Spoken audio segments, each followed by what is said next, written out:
मेरे गुरु महेश्वर शिव को मेरा प्रणाम है। इस कालखंड के प्रथम शिव के शिष्य हम सबों के परम आदरणीय वरेण्य गुरु भ्राता साहब श्री के चरणों में मेरा प्रणाम है।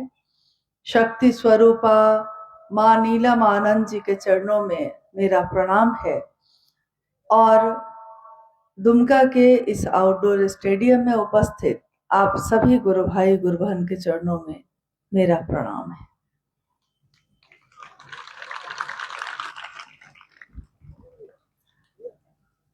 महागुरु महादेव की दया से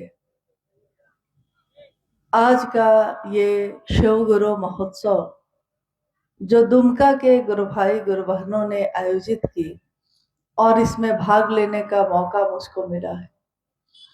महादेव की असीम दया है कि धरती पे कहीं भी जाकर अपने गुरु की महिमा का गान गाने का, उनके बारे में कुछ बोल सकूं, इसका मौका मिलता है।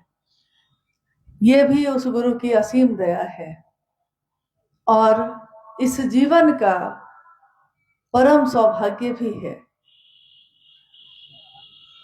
जैसे ही हम कहते हैं शिव गुरु, तो हमारे मन में यह प्रश्न उठता है कि शिव तो अपने आप में पूर्ण है। शिव सब समझ जाते हैं शिव का क्या मतलब होता है। शिव का मतलब भगवान, शिव का मतलब महेश्वर, ईश्वरों का भी ईश्वर है वो, देवताओं का भी जो देवता है वो महादेव है। तो जैसे ही हम शिव कहते हैं तो समझ जाते हैं लोग कि शिव के सभी स्वरूप की बात हो रही है। इसलिए बताना पड़ता है कि शिव जो भगवान है वही शिव जगत के गुरु है, वही शिव जो अचिंत्य है, जो अनंत है, जो असीम है, वही शिव गुरु भी है। और शिव के दानदाता स्वरूप से लोगों ने हमेशा से कुछ न कुछ पाया। दानदाता स्वरूप यानी हमने उपवास भी की, हमने साधना आराधना भी की, हमने मंत्रों का जप भी किया और हमने साधुता के रूप में महादेव को साधुता की पराकाष्ठा भी पाया। कोई अगर साधु भी है तो उसकी पराकाष्ठा शिव स्वयं है, ये पाया। तो भगवान के दानदाता स्वरूप से दुनिया के लोग जुड़े रहे, भक्त बनकर जुड़े रहे। हम अक्सर भक्त उसको कहते हैं जो पूजा पाठ करता हो या जो सुबह सुबह स्नान करके मोमबत्ती अगरबत्ती दिया पूजा पाठ ये सारे काम करता हो, तो हम उसको कह देते हैं कि बड़ा भक्त है। परंतु भक्त होना बहुत कठिन है। भक्त होना इतना आसान नहीं होता कि वो सिर्फ अगरबत्ती दिखाने से कोई भक्त हो जाता है, ऐसा नहीं है। भक्ति की परिभाषा जो हमारे देश में या विश्व में कही जाती है उसको श्रेणीबद्ध किया गया है कि कोई अगर विचार करता है कि शिव मेरे होंगे, फिर इस विचार पे वो खरा होता है। विचार गहरे होते हैं और इतने गहरे होते हैं कि भाव बन जाता है। भाव भी घनीभूत होता है, गहरा बनता है, मजबूत बनता है, इतना मजबूत बन जाता है कि प्रेम में बदल जाता है। और प्रेम का भी जब चरम होता है, प्रेम का भी जब चरमोत्कर्ष होता है, उसको भक्ति कहा जाता है। तो देखिए भक्त होना आसान नहीं है। बोलने में भले ही हम बोल देते हैं कि भक्त है वो, लेकिन भक्ति प्रेम का चरमोत्कर्ष है। और भक्त की दुनिया में उसका आराध्य होता है, आराध्य की दुनिया में भक्त होता है। परंतु ये एक ऐसी अवस्था है जिसको बहुत मुश्किल से कोई प्राप्त कर पाता है। कौन सा ऐसा रास्ता है, कौन सी ऐसी विधा है जो हमको आता हो या ना आता हो कुछ, फिर भी हम शिव से मिल सकते हैं? किस तरह से हम शिव के दानदाता स्वरूप से संपत्ति तो प्राप्त कर लेते हैं, परंतु उस संपत्ति का उपयोग कैसे किया जाए इसका ज्ञान भी प्राप्त कर सकें, ये कौन सा रास्ता है, ये कौन सी विधा है। महादेव आज तक तो थे ही, महादेव तो भगवान है ही, सदियों से हैं और सदियों तक रहेंगे ही। हम आए हैं, हम चले जाएंगे, फिर मेरा जन्म होगा या शायद ना भी हो। परंतु महादेव का तो न जन्म हुआ है, न उनके मृत्यु की सूचना है। अजन्मा है वो, स्वयं भू है वो। इसलिए शिव का एक नाम शंभु भी है। शंभु यानी जो स्वयं से उत्पन्न हुआ हो, यानी उसकी न हम जन्म की तारीख मना सकते हैं, न शिवलिंग होने की तारीख मना सकते हैं। वो शिव जो अजन्मा है, स्वयंभू है, उसके विवाह की तारीख धरती मनाती है। इसीलिए शिव के शिष्य, शिव के गण, शिव के भक्त महाशिवरात्रि का आयोजन करते हैं और इसके सिवा शिव के लिए और कोई आयोजन नहीं होते। हम प्रतिदिन शिवलिंग पे जल चढ़ाते हैं। शिव की आराधना उपासना का सिलसिला बहुत पुराना है, परंतु इसमें उनके ज्ञान दाता स्वरूप से जुड़ाव बहुत कम, चंद लोगों का ही है। आज तक जितने शास्त्र लिखे गए, जितने भी लिखे गए, हम जानते हैं कि लगभग 10,000 वर्षों का इतिहास ऐसा है जो लिखित में है। जब सिंधु घाटी सभ्यता पनपी थी, तो उसकी खुदाई में वो सभ्यता जब नष्ट हो गई, तो उसकी खुदाई में एक ऐसी मिट्टी की तस्वीर सामने आई जिसमें शिव का प्रतीक बना हुआ था। इसलिए उसको प्रोटो शिव कहा गया, शिव का प्रतीक कहा गया। बाद में आने वाले समय में ऋग्वेद की रचना हुई, 4 वेद रचित हुए। चारों वेदों में ऋग्वेद जो पहला सबसे प्राचीन वेद है, उसमें सबसे पहले शिव के रुद्र स्वरूप की अभ्यर्थना है। शिव का रुद्र स्वरूप आगे चलकर शिव, शंकर, त्रयंबक, यजुर्वेद आते आते बहुत सारे नामों से प्रचलित हो गया, पशुपति और भगवान शिव के रूप में। पहले जब लोग आदि मानव थे और उनको नहीं पता था कि कैसे घर बनाया जाता है, कैसे भोजन बनाया जाता है, आज हम आप जानते हैं। लेकिन कभी इंसान ऐसा भी था जब उसको पता नहीं था कि आग कैसे जलाई जाती है, तो वो जंगलों में ही रहता था, बिना कपड़ों के, बिना भोजन के, कंदमूल खाकर अपना गुजारा कर रहा था। और जब भयानक तूफान आते थे, बिजलियां कड़कने लगती थी, तो वो इंसान घबराता था कि ये क्या है, इससे मेरी रक्षा कौन करेगा, इसके देवता कौन है जिसकी शक्ति से ये सब होता है। तो उसने एक नाम दिया, रुद्र, और ऐसे देवता की कल्पना की कि जो रुलाते भी हैं और झंझावातों से निकालते भी हैं। धीरे धीरे धीरे धीरे जगत के लोगों ने शिव का वो दर्शन किया जो दुनिया में आज असंख्य नामों से प्रचलित है। और उसी में से कुछ लोगों ने ये भी पाया कि जिस तरह वो महादेव मालिक बड़े करीब से सुनते गरीब की, उसी तरह बड़े करीब से बिना कोई योग्यता जांचे, बिना कोई पात्रता और नियम बनाए वो हमको शिष्य भी बनाते हैं। तो प्राचीन समय से लेकर निवर्तमान काल तक में शिव के शिष्यों की भी कुछ सूची शास्त्रों में लिखी गई।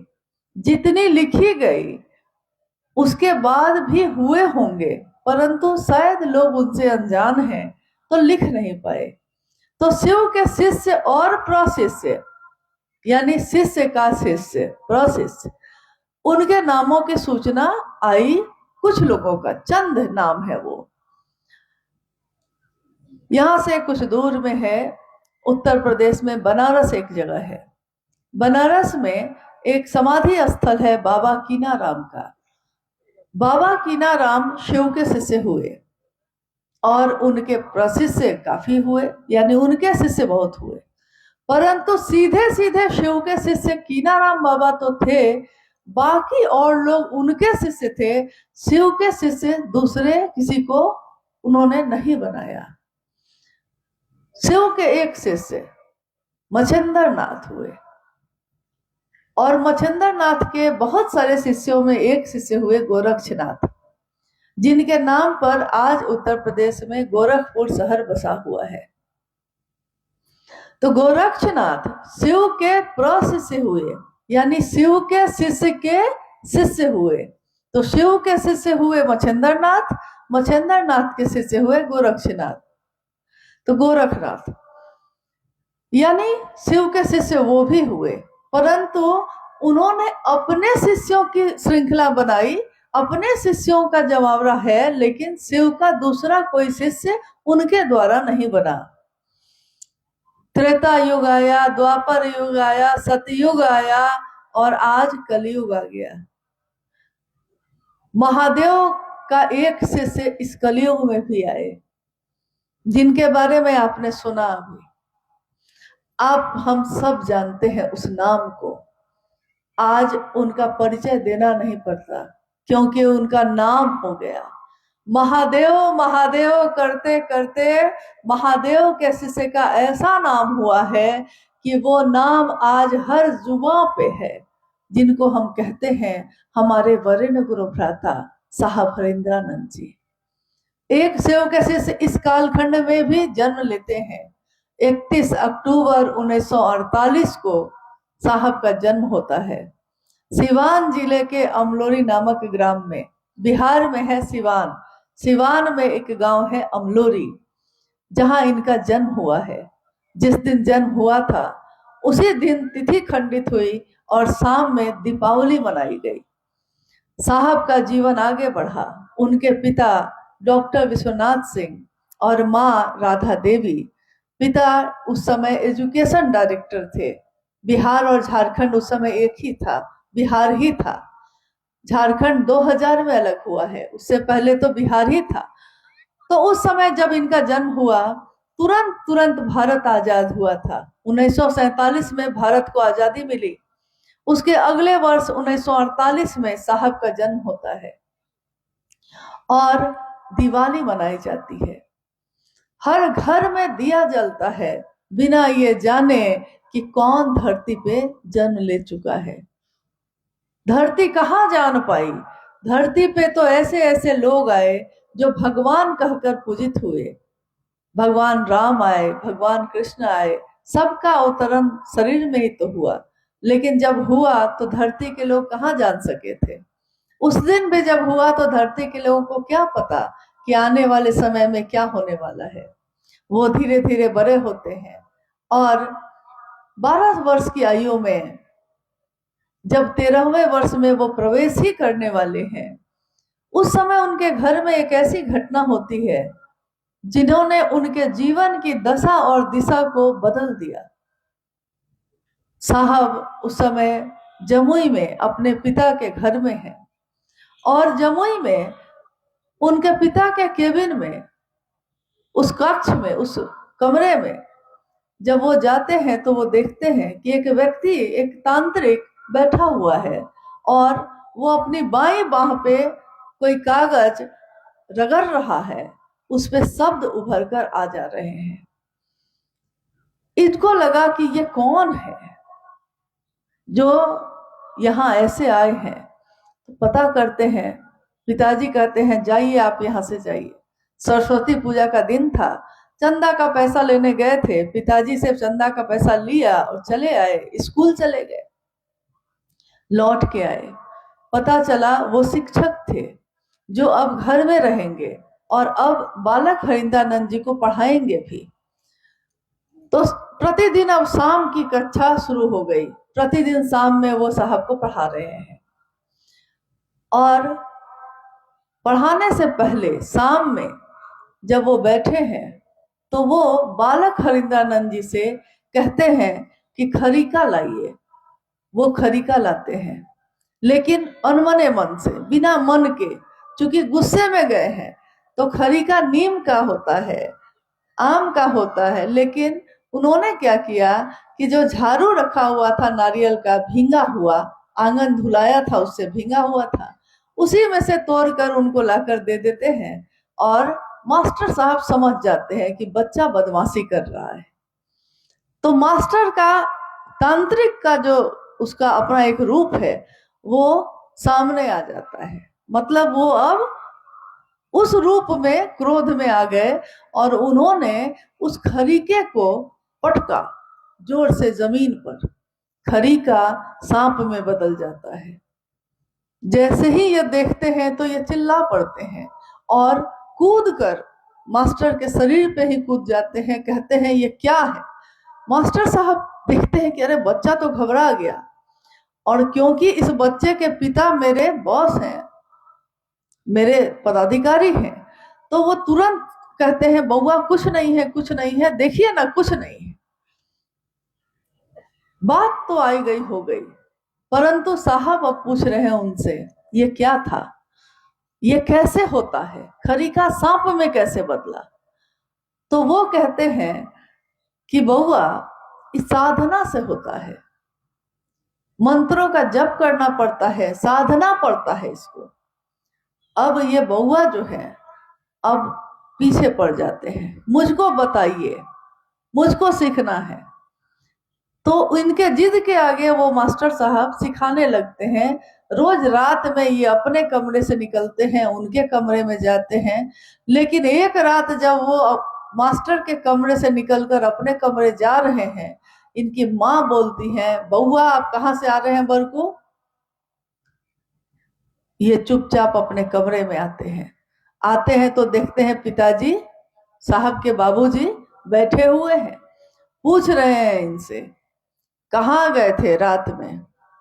ये अपने स्वभाव के अनुसार साहब ने कहा मैंने जीवन में कभी झूठ नहीं बोला, मैं कभी झूठ नहीं बोलता। तो उन्होंने उस समय भी कहा कि मैं साधना सीख रहा हूं, मैं चमत्कार सीखना चाहता हूं। तो उनके पिताजी ने कहा कि सो जाइए, जवाब कुछ नहीं दिया, चले गए। सुबह जब इनकी नींद टूटी थोड़ी देर से, तो इन्होंने चपरासी से पूछा मास्टर साहब कहाँ हैं। उसने कहा बाबू वो चले गए, क्योंकि आपके पिताजी को जब ये पता चला कि आप उनसे साधना सीख रहे हैं तो आपके पिताजी ने उनको विदा कर दिया है। अब ये बड़े निराश हुए। ये साल है 1961 का। सन 1961 में पहली बार उस बालक ने इस बात की खोज की कि कौन गुरु के रूप में मुझको मिल सकता है जिससे मैं अब ये सीख सकूं। किसी ने कहा कि अमुक जो स्थानीय शमशान है वहां पे एक अघोरी रहते हैं, उनसे आप सीख सकते हैं। इन्होंने आधी रात में उस अघोरी से मिलने का निर्णय ले लिया। अपनी माँ से कहा कि मुझको एक जगह जाना है। कह के जो ये निकले तो बारिश का समय था, भीगते हुए उस शमशान में पहुंचते हैं। सन 1961 में पहली बार साहब हरिनानंद जी शमशान की भूमि पर अपने पांव को रखते हैं, बिना भय के, बिना किसी चिंता के, कोई परवाह किए बिना, और वो अघोरी जैसे इन्हीं के इंतजार में बैठा है। वहां से इनकी साधना शुरू होती है। परंतु आने वाले अनेक वर्षों में एक तरफ इनकी पढ़ाई भी चल रही है और एक तरफ साधना भी चल रही है। आने वाले अगले 14 वर्षों तक में इन्होंने अनेक लोगों को अपना गुरु बनाया, लेकिन हृदय की वो प्यास ना बुझी, ज्ञान की वो तरफ, वो बेचैनी नहीं बुझी। लगा कि आखिर मैं कहाँ जाऊं, क्या करूं। अगर आप एक दिन कोई काम करने का प्रयास करते हैं और वो काम सफल नहीं होता तो दूसरे दिन आपका मन निराश होने लगता है। आपने दुकान खोली, दुकान नहीं चल रहा है, 1 महीना बीत गया, आप निराश हो जाते हैं। परंतु सोचिए उस बालक के मन में कैसी चाह थी कि अगले 14 वर्षों तक वो भटकते रहे, पढ़ाई भी लेकिन चलती रही। ऐसा नहीं था कि पढ़ाई छूट गई हो, पढ़ाई भी चलती रही और वो बालक गुरु की तलाश भी करते रहे। धीरे धीरे उनका जीवन अपने पिताजी के साथ बहुत सारे जगहों पे भटकता हुआ बढ़ता गया और समय आया आगे जब वो कॉलेज में गए। लेकिन उनकी माँ और उनके पिताजी हमेशा ये बात बाद में कहते थे कि जब ये 12 साल का था और 13वें साल में ये शमशान जाने लगा, तो उनकी माँ ने कहा कि मैंने इसको मना किया। मैंने कहा कि बउआ, आप बड़ा होके कुछ बनिए, पढ़िए लिखिए, कहाँ इस सब में पड़े हुए हैं। लोग बोलते हैं आपके बारे में कि अघोरी हो गया, शमशानी हो गया, तो मुझको तकलीफ होती है। तो उन्होंने कहा कि माँ, लोग कहते हैं कि इंसान भगवान के पास से आया है और इंसान जब मर जाता है तो भगवान के पास चला जाता है। मैं सोचता हूँ कि इंसान ही क्यों भगवान के पास से आता है और फिर भगवान के पास लौट जाता है। मैं हमेशा ये चाहता हूँ कि वो भगवान ही इंसान के पास क्यों नहीं आता, इंसान ही क्यों आता और जाता है।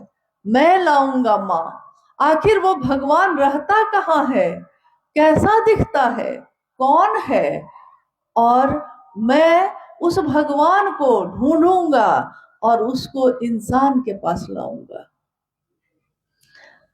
साहब अब कॉलेज में पढ़ रहे हैं, लॉ कॉलेज पटना में, आरा के गांगी शमशान में उससे जाना आना हो रहा है।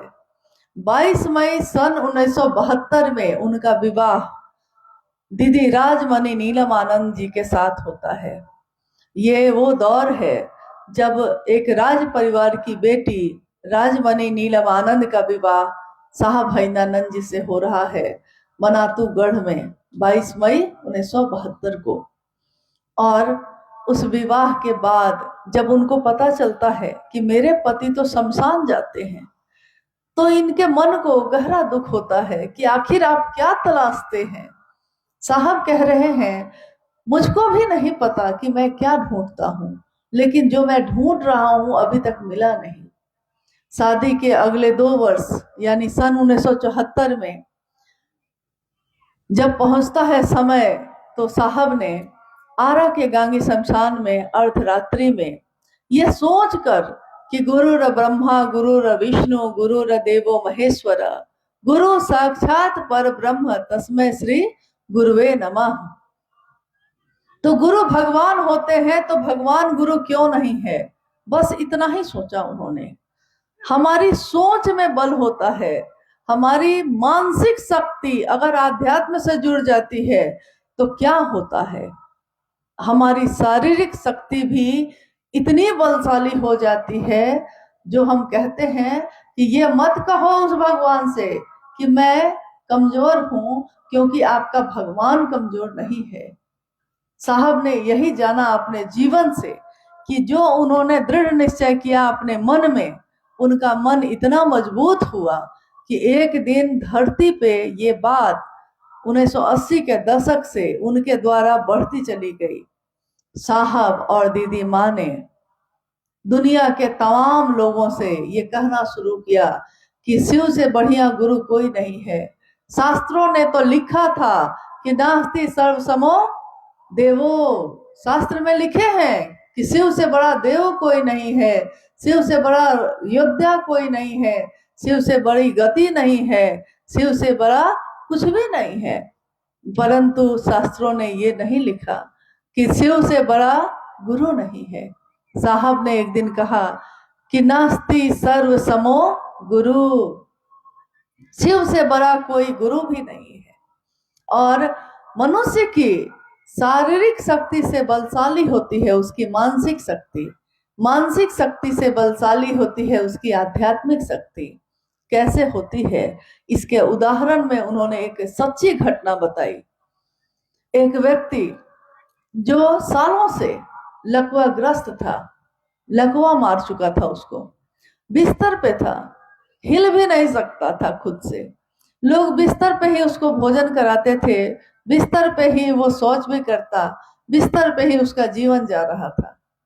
और किसी ने उसको शिव से बनाया, किसी ने कहा कि शिव को गुरु मानिए ना, लेटे हैं तो क्या हुआ, थोड़ा दया मांगिएगा, थोड़ा प्रणाम करिएगा, चर्चा नहीं कर पाइएगा तो कोई बात नहीं। और यही कहकर उसके मन को ताकत देता रहा, मन को बल देता रहा।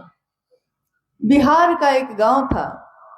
गांव में, बिहार में जो गांव सब है उसमें हर घर के साथ सटा हुआ दूसरा घर है, यानी एकदम नजदीक नजदीक बना हुआ घर है। जैसे अभी आपके तरफ जब हम लोग आए तो अमूमन ऐसा नहीं दिखता है, एक घर यहाँ है तो दूसरा घर थोड़ी दूरी पे है। परंतु बिहार में जनसंख्या भी ज्यादा है, जगह कम है, बहुत सारे घर एक दूसरे से सटे हुए हैं। एक दिन उस गांव में आग लग गई।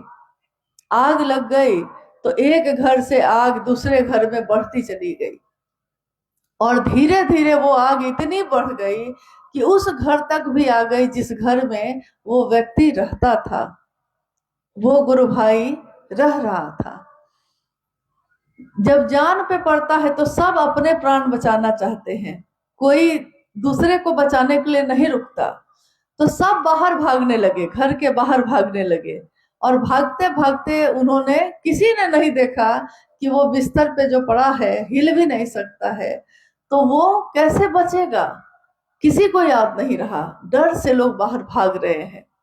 लेकिन अचानक लोगों ने देखा कि वो व्यक्ति जो सालों से बिस्तर पे पड़ा था वो उनसे भी तेज गति से बाहर भाग रहा है। ये देखकर सबको बड़ा आश्चर्य हुआ, ये कैसे हुआ। तो जब थोड़ा सा राहत हुई, आग थोड़ी कम हुई, तो लोगों ने पूछा ये कैसे हुआ, तुम तो हिल भी नहीं सकते थे। उस व्यक्ति ने कहा कि मैंने पहले देखा कि कोई मुझको बचाने आएगा, लेकिन कोई बचाने नहीं आया, सब अपने ही प्राण बचा रहे थे। तब मुझको लग गया कि मेरा आज कोई सहारा नहीं है। जब मुझको ये लग गया कि अब कोई मेरा साथ नहीं देगा, कोई मुझको बचाने नहीं आएगा, तो मैंने महादेव को याद किया और मैंने पूरे मन को एकाग्र कर लिया, अपने मन की पूरी शक्ति लगा दी कि महादेव अब आप ही मुझको बचा सकते हैं। और भैया मुझको नहीं पता है कि क्या हुआ उसके बाद, मेरा शरीर कैसे उठा है, कैसे दौड़ा है, मैं जानता भी नहीं हूं। आप कह रहे हैं कि मैं दौड़ रहा हूं, मुझको तो पता तक नहीं चला कि मैं दौड़ भी गया, मैंने सोचा ही नहीं था। इसी के लिए कहा जाता है कि देखिए, जो महादेव का सहारा लेता है, तो एक दृष्टांत आता है कि ब्रह्मा जी कहते हैं माँ गौरा से, माँ उमा से, शिव के पत्नी से, वो कह रहे हैं कि गौरा आपके जो रौरा हैं बड़े बौरहवा हैं। तो गौरा जो है, उमा, कहती है कि ब्रह्मा जी ये बात तो ठीक नहीं, आप मेरे पति को अच्छा नहीं कह रहे। तो उन्होंने कहा नहीं नहीं, मैं अच्छा ही नहीं, मैं कहता हूं कि वो कुछ ज्यादा ही अच्छे हैं। कारण ये है कि उन्होंने कहा कि ब्रह्मा आप जो है उत्पत्ति का काम करेंगे, विष्णु स्थिति का काम करेंगे, मैं शिव ज्ञानदाता के रूप में लोगों को ज्ञान देने का काम करूंगा, तो मैं भाग्य लिखता हूं लोगों का। ब्रह्मा कह रहे हैं कि मैं लोगों का भाग्य लिखता हूं, कि जिसके जो कर्मफल है उस कर्मफल के आधार पे उसके भाग्य लिखे जाते हैं। इसीलिए कोई महल में पैदा होता है, कोई झोपड़ी में पैदा होता है। उसने क्या किया था, अभी तो वो पैदा ही हुआ है, उसके पिछले कर्म चले आ रहे हैं, उसके आधार पे उसका आज का जीवन चल रहा है। लेकिन ब्रह्मा कह रहे हैं कि आपके जो रौरा हैं यानी महादेव, कोई उनको पुकारता है, कोई उनके ऊपर निर्भर हो जाता है, तो वो उसकी एक रेखा नहीं बदलते हैं, एक भाग्य नहीं बदलते हैं, वो पूरी की पूरी किताब ही बदल देते हैं। तो जो रो रो नरक के भागी हैं उनको भी उबार देंगे शंभु। हे उरग उड़ के बल जा, गलहार लेंगे शंभु। उरग कहते हैं सांप को, डसना जिसका स्वभाव है, जहर उसकी नियति है, टेढ़ा चलना उसका स्वभाव है, वो सीधा नहीं चल सकता। वो काटेगा, प्यार से भी काटेगा तो जहर ही देगा, उसके पास कोई उपाय नहीं है। लेकिन वो भी जब सीने के बल जाता है, झुक कर जाता है, समर्पित होकर जाता है, तो महादेव उसको अपने गले में धारित करते हैं। कोई चंद्रमा कलंकित हो जाता है और महादेव के पास चला जाता है, उनकी शरण में चला जाता है, तो वो कलंकित चंद्रमा को भी अपने मस्तक पे, अपने माथे पे धारण करते हैं। महादेव तो ऐसे हैं जो ज्ञान भी ऐसा देते हैं कि जीवन जीने की कला सिखा देते हैं।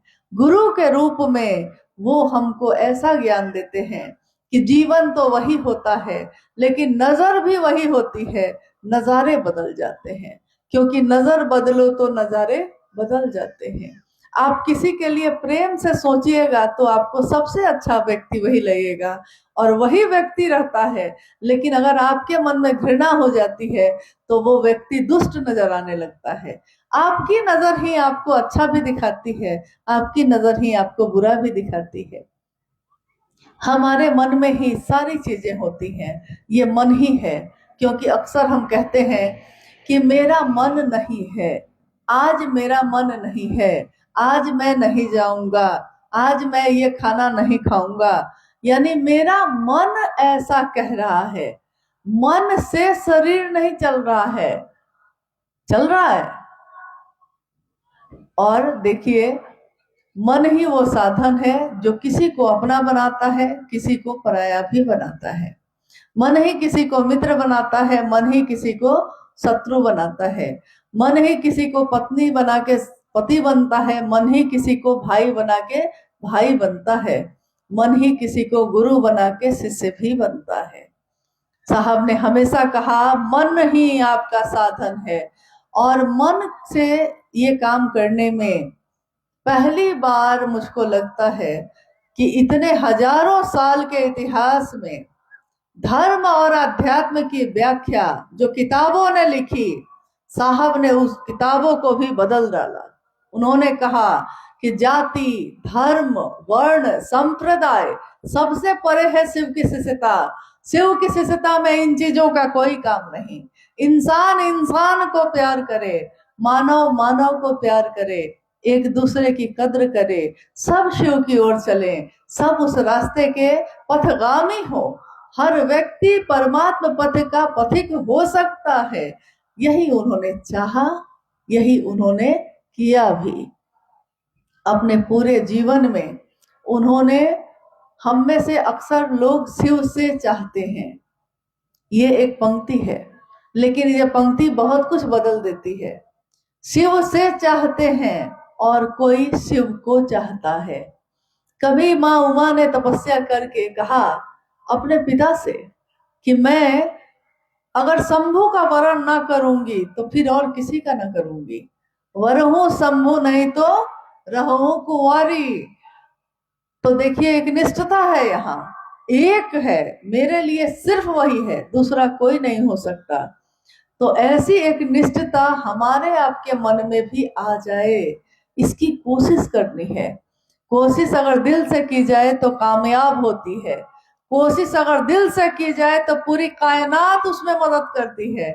आप अगर कोशिश दिल से करेंगे कि किसी को महादेव के तरफ चला दें, महादेव स्वयं उसमें मदद करते हैं। क्योंकि साहब ने ये देख लिया कि अगर आप किसी का भला करना चाहते हैं तो महादेव ही सबसे ज्यादा इस काम में मदद करते हैं।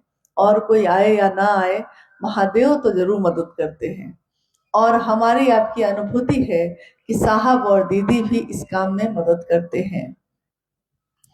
आज हमारे आपके साथ के बहुत लोग महादेव के काम में चलते हैं। अभी संथाल परगना में, पूरे संथाल परगना में हर जगह पे महादेव की चर्चाएं हो रही हैं। गुजरते हुए कानों में आवाज आती है। जब कानों में आवाज आती है, कहीं से भी आती हो, कहते हैं, हमारे पूर्वजों ने भी कहा कि जो शिव का नाम लेता है, जो शिव का नाम सुनता है, जो शिव ही शिव भजता है, वो शिव जैसा ही हो जाता है। शिव स्वरूप ही हो जाता है। तो जो शिव का नाम भजता है और कैसा हो जाता है, क्योंकि शिव जैसा हमको नहीं होना है, वो शिव ही हमारे जैसा हो जाता है। जहां भी जाइए वो शेष है, अशेष है, न जाने क्या क्या है वो शिव। जो उनको जैसा धार ले वो उसके जैसा भेष है। जो उनको धार लेता है, अपने जीवन में धारित कर लेता है, गुरु रूप में रास्ता पूछ लेता है, गुरु का जो आदेश है बिल्कुल वही करता है, तो महादेव उसी के जैसे हो जाते हैं। आपको हमको महादेव जैसा नहीं होना पड़ता, हम जो हैं हम ही हो जाते हैं वैसे। तो आज ये महोत्सव भी जो आयोजित हुआ है, दुमका की धरती पे हुआ है। दुमका के इस धरती पे साहब के साथ मैं पहली बार आई, और आज भी अपने साहब के साथ ही आई, क्योंकि कहीं भी शिव की शिष्टता होगी तो वहां पहले साहब और दीदी का साथ ही आपको लेना पड़ेगा। बिना उनका साथ लिए ना तो इस धरती पे कोई शिव की बात कर सकेगा, ना सुन सकेगा, क्योंकि उन्होंने शिव के लिए शिव को चाहा, शिव को चाहा जैसे माउमा ने चाहा। साहब ने भी शिव को चाहा। साहब ने हमेशा कहा कि मेरी कोई कामना नहीं है, न तो अर्थ की, न तो धर्म की, न तो मोक्ष की, न तो काम की, चतुष्टय कोई कामना मेरी नहीं है। महादेव को गुरु मानकर मैंने सम्मान नहीं चाहा आपसे, मुझको नहीं चाहिए आपका सम्मान। अरे महादेव ने जो मान दिया है उससे ज्यादा धरती तो नहीं दे सकेगी। महादेव ने जो प्रेम दिया है उससे ज्यादा धरती का कौन है जो प्रेम दे सकता है। महादेव से बड़ा प्रेमी कौन, महादेव से बड़ा मित्र कौन, महादेव से बड़ा अपना कौन। अपनेपन से भी जो अपनेपन में मिलते हैं वो महादेव मिलते हैं। तो जब वो मेरे हो जाए, बस कोशिश यही करनी है कि मेरे तो हो ही जाए लेकिन दूसरों के भी हो जाए। मेरे जीवन में तो भला हो, दूसरों का भी तो हो जाता, तभी ना दुनिया शिवमय होगी, तभी तो दुनिया सुंदर होगी। आइए हम लोग इस कार्यक्रम में कोई अगर जिज्ञासा आई है तो उस जिज्ञासा पे भी बात करने की कोशिश करते हैं। जिज्ञासा है कि शिव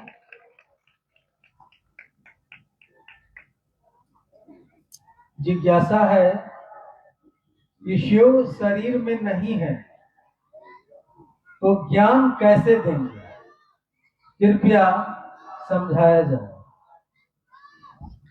जिज्ञासा है कि शिव शरीर में नहीं है तो ज्ञान कैसे देंगे। झारखंड में एक ज्योतिर्लिंग है, देवघर में, यहाँ से बिल्कुल नजदीक है।